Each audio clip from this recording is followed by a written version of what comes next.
It's a river city that has been reborn thanks to some great food. We know we are white wine biased here, but don't worry, we start sharing our reds too, and this one is a gem. Then we go to Honolulu to take you to an eatery you will want to do the hula out of. And how about this restaurant in the Carolinas that is like manna from heaven? And then a golf hole with a Civil War past and some tawdry explanations from its members. You won't want to miss that. Hop on board. Undercover Jetsetter is taking off.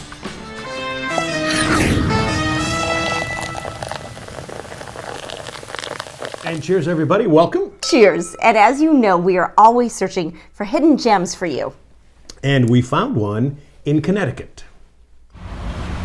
Literally in the middle of Connecticut, Middletown sits along the Connecticut River. Now, Wesleyan University was once the only attraction here after the 1960s when industry and factories fled many northeast cities. But in the 1990s, Wesleyan and the local chamber invested into Main Street. And a couple of decades later, they have some of the best restaurants in the state within walking distance. We hit the trendy yet elegant Eska Restaurant and Wine Bar. Now, this is a great place to meet a group of friends to kick off an evening. A varied menu and lots of great drinks. So we started with one of Eska's specialty mules, which change with the seasons. We were there in fall, so we got the mule with apple-infused vodka. And you didn't lose the apple when the ginger beer was added. Eska also has their own sangria that is definitely worth the taste. And the wine list is vast. You can get different flights of different wines. We opted for this Excelsior Chardonnay from South Africa. It did not disappoint with a crisp taste and minimal oak. The Steel Pinot Noir was excellent. It's from Carneros, and it had that distinctive Pinot taste. Both complemented the appetizers we had. First, we dove into these house-made meatballs, sitting on a soft Parmesan polenta with broccoli rabe pesto and crispy pancetta. Fabulous. Next, we added some roasted cauliflower with local squash, onions, and tomatoes. They are roasted in olive oil and cayenne pepper, so there is a nice but subtle bite. This is definitely one of those menus that you come back and try as much as you can again and again. But we had to move on to Asia. Actually, it was just up the street to Lan Cheese for some Vietnamese food. And some drinks, too. We had the Hanoi Heat. It has muddled cilantro leaves, chili pepper, cucumbers, Berkshire Ragged Mountain rum, some lemon, and soda. There was a nice bite from the chili pepper, but it didn't flame out the mixture of the cucumber and the rum. Now next, the Ha Long Bay. This had grated ginger, Hanger 1 Kaffir lime vodka, ginger liqueur, and lemon. This is the perfect libation to kick off good Vietnamese food. Lan Chi also has a simple but great martini with an Asian twist. It's called the Bayatini. It has vodka, lychee syrup, sour mix, and a lychee fruit dropped right in. Perfect with the food. Now first, we got the Vietnamese shrimp tempura. They are lightly battered with honey breadcrumbs. Nice crunch, not too heavy though. The sweet ginger sauce was perfect. Next, the shrimp spring rolls. These were spectacular. Mixed with greens, mint, cucumber, and vermicelli noodles wrapped in rice paper. There were a combo of sauces, the peanut hoisin and the house special sauce. So we mixed them together for some sweet and some heat. Then we had beef skewers marinated in lemongrass, garlic, and some special spices. These were crispy on the outside and succulent on the inside. They had a feel of that top Korean barbecue from Seoul. Another delight were these sweet and sour chicken wings. They are deep fried but not heavy. You could sit and watch a ton of sports and tackle these all night long. Lan Cheese is just one of many great spots to hit in Middletown, Connecticut. Now, if you want to head to Middletown, you can fly into Hartford, Connecticut, and you grew up there. I grew up right in that area. I grew up in the Hartford area. It was about 30 minutes away. And trust me, Middletown today was nothing like it was before. It's a great spot right now. And always a draw, even back then and now, is Wesleyan University. Well, and next we have a draw for you, and that is our favorite red wines. And we're kicking that off on this show and on upcoming shows. And we have got a gem for you. Oh, yeah. This one right here, so stay tuned.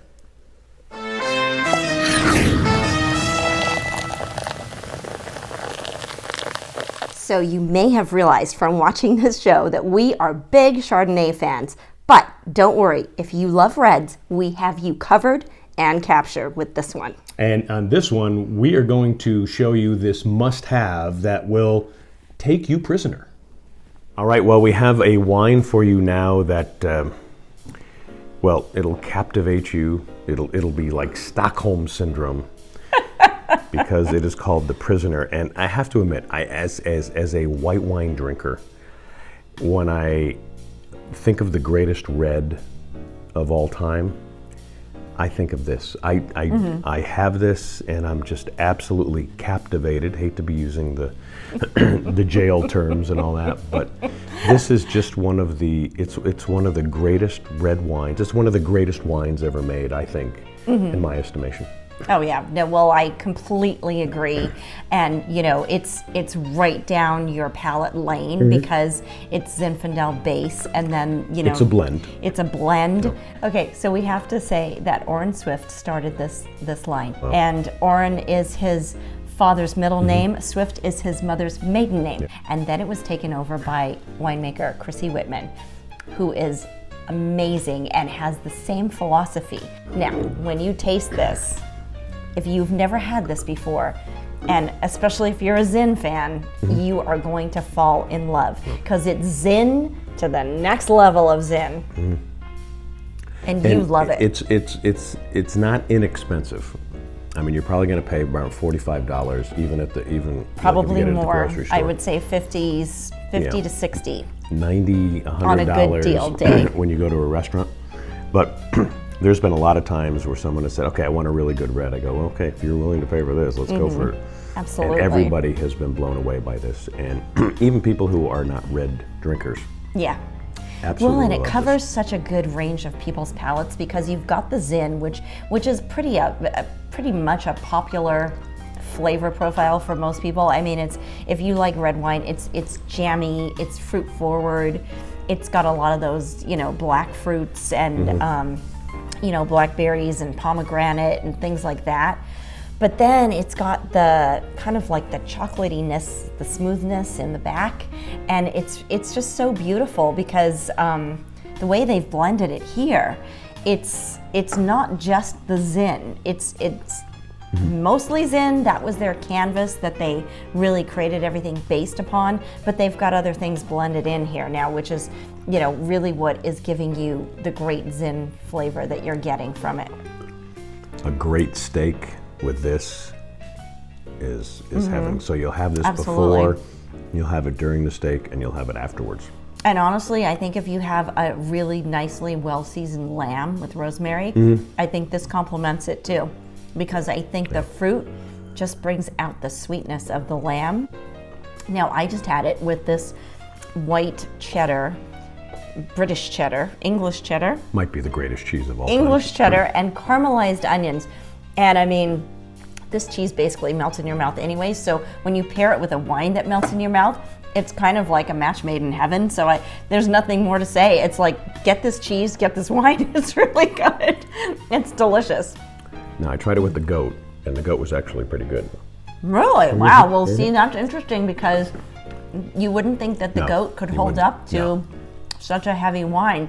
I mean, and when I say heavy, it's more that it's dense, and you can kind of see when you swirl it. It's sticky. It sticks to the sides of the glass, so that means it's got good legs, as they say. And that just means that the higher the alcohol content in the wine, the more legs it's got. And this, I believe, has a good amount of alcohol content, but you can't. It's not like you taste the alcohol when you're tasting it. No. So you need the alcohol to balance the fruit, and that's what they've done so perfectly in this. I'm going to try the Asiago that has the I believe it has the rosemary in this, doesn't it? It does. Yeah. That sounds like a good idea. I will try that too. Oh, Take cut a that piece one. for me. Thank you. If you're an old-time baseball fan, this is Mickey Mantle. This is Roberto Clemente. This is, it's just a classic. It's a knock it out of the ballpark every single time. I like it with the Asiago and the rosemary too. And I would say this is a treat wine for yourself, because again, it's going to be expensive. We're not gonna lie to you. No, but of course we're not going to leave it off our list because of that. But you're right. But at the same time too, it has to be a little bit of a bucket list when it comes to wine. It pleases everyone. I don't think there's anybody out there who's going to drink red wine and be open to drinking red wine who's going to not like this. Yeah. Everybody will love it. It's a wine to be adored. But So cheers. Only spend that money on good people, though. Don't just spend it on Well, anybody. No. if you're having it, you count. Don't keep it for so yourself, yeah. it's you. just drink a lot before everybody gets there. Prisoner, you'll be captivated by it. Now that is definitely one of our faves, and once you try it, it'll be yours too. And when we come back, we're going to take you to a classic restaurant in Honolulu that you will be definitely wanting to go to. You may not have noticed, but the majority of Undercover Jetsetter is shot on the iPhone. So that means you can create your own TV show, or you may want to have great vacation videos. Well, we've made it easier for you with our book. It's called The TV Studio in Your Hand. It is a quick read, and you can get it here. So bring us along for your next vacation video or your new TV show.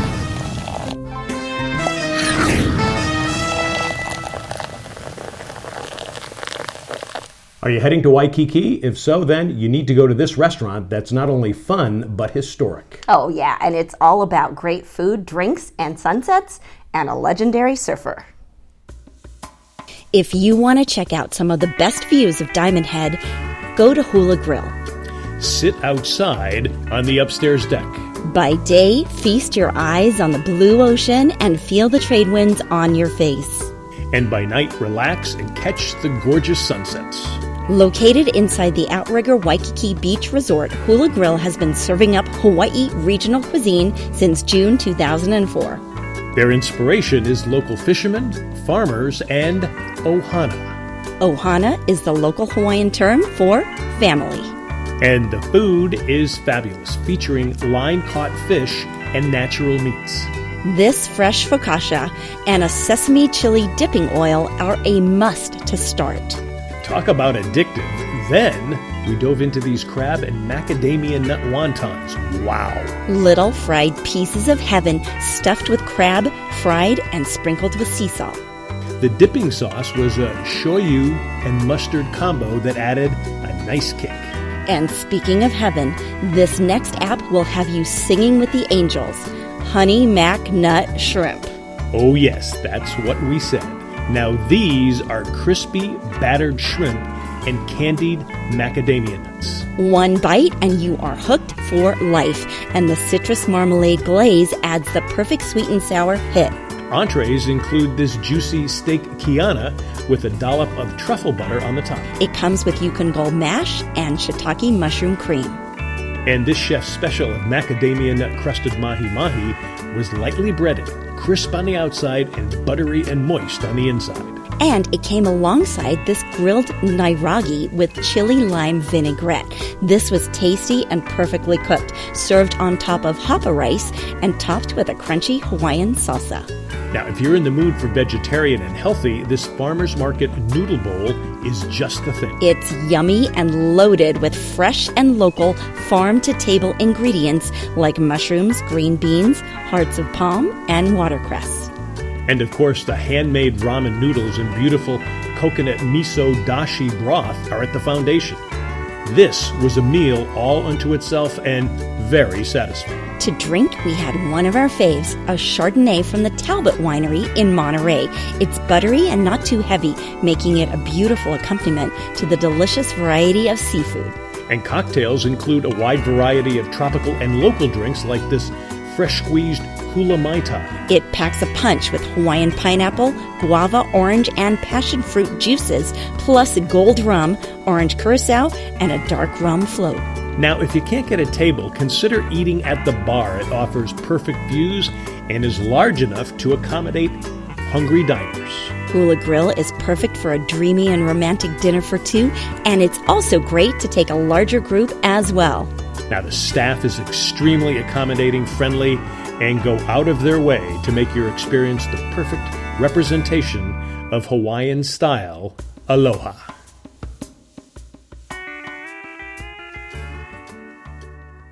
Now, in other episodes, we showed you the Outrigger Hotel, and that's where the Hula Grill is located, and it is a great place to stay. Okay, let's go clear across the ocean and the U.S. to a restaurant we found on the East Coast. Manna is just one of many great restaurants in this southern food town. Wilmington is a great 3-day weekend, and an easy walk from the riverfront is a restaurant that you have to hit. Manna seems like it is from heaven. First, it has a great bar. Yes, you could even stop in just for a cocktail. Second, come for the food, all local catches and farm to fresh. For starters, we had the Bolino Ho that our operative Joshua debriefed us on. Bolino is traditionally lightly fried rice balls. What we've done with them is added generous helpings of North Carolina lump crab meat and saffron. So it's kind of a Manna take on a crab cake, but it's much, much lighter than a crab cake, as you guys noted when you had it. Super refreshing. We do it on a bed of our cucumber and jicama gazpacho. It's a non-traditional gazpacho. It's not blended. It's more like a chilled salsa. And we top that off with our ginger, dill, and kumquat vinaigrette, which brightens it right up. Next, we got a bit crazy with octopus. That is braised for 8 hours, so you don't get a lot of people with octopus, they worry about it being chewy. So it's not, because we do braise it for 8 hours. We take care of the meat, so it's super, super tender. We do that with our cauliflower puree, which is nice and creamy, so you have that creamy element. We also have the black olive aioli, which kind of gives it a briny element. Additionally, we do those royal trumpet mushrooms, which have a great consistency to them, and they go really nicely with the octopus. And they kind of add a little bit of earthiness to it, and then we just top it off with a few little crushed peanuts. The beet salad was special too.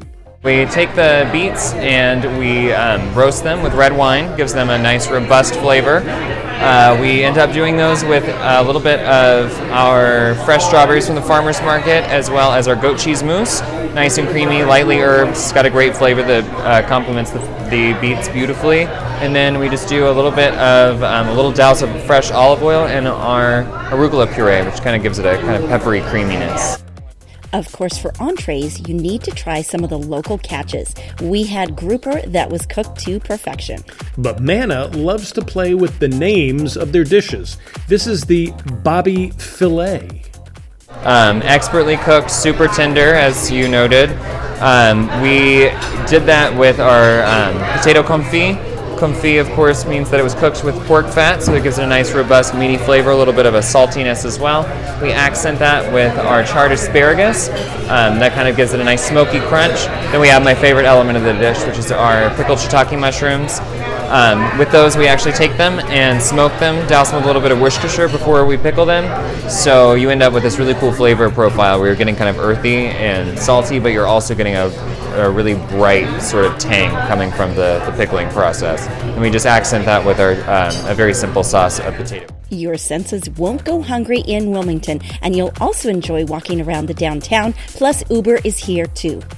Now, we've done a number of stories on Wilmington, and boy, it is a great walking, eating, and drinking town. Oh yeah, and that is for sure. Now, if you want to see more on Wilmington, head to our YouTube page, click on the Wilmington playlist. And next, we are going to head south to a tree that has a sexy and historic past.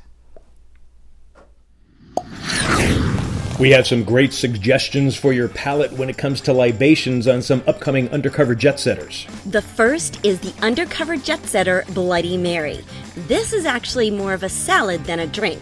It's loaded with spices, and instead of using tomato juice, we have an even healthier alternative. Check out our Facebook page, as we have been posting stories about the benefits of drinking a Bloody Mary on long flights. We also mix up a skinny margarita. This is a margarita, but without the calories, and it's not as difficult to create as you might think, but your guests and your waistline will thank you. And we examine one of the great Chardonnays available. It is the Rombauer Chardonnay, but Undercover Jetsetter finds out why in a certain part of the country the Rombauer Chardonnay is called cougar juice. Where and why? You have to watch to find out. Hey, if you want to get paid to drink wine, whether you're a cougar or not, check out this site. We will have more on this innovative business in a later show. Watching Undercover Jetsetter is all about traveling the world and then unwinding at home.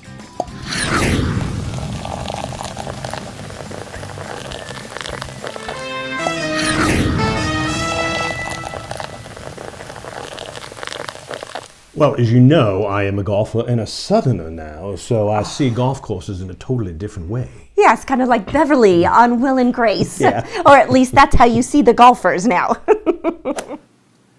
Back at Brunswick Plantation, where my northern roots evolved me into a southern gentleman, always looking for the subtle connection of golf, nature, and history. And I have found it here on the 7th hole of the Dogwood 9. On this par 5, this slow play friend allowed us to hit through before pointing out the shadow of the real monument on this hole. She may not stand out at first with a flat top, but she's been here since the 40s, the 1840s, before the Civil War, or as we call it here, the War of Northern Aggression. Oh, if the trees could talk. But the regulars here do, and I asked them to share their sense of history and decorum of this grand belle of Mother Nature.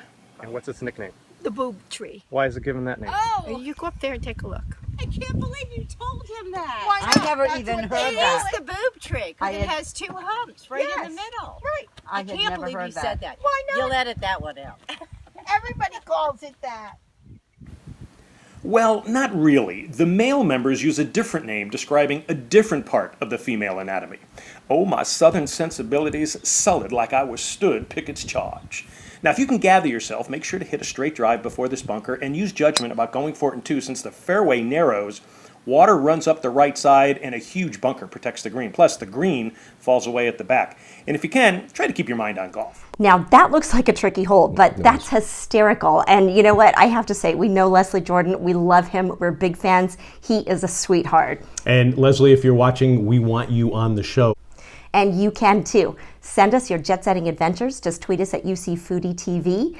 And then, if you need help, get pointers from our book. We'll show you how to make a TV studio in your hand. That's right. And we would love to have you on the show. So join us. Cheers till next time. We look forward to seeing you.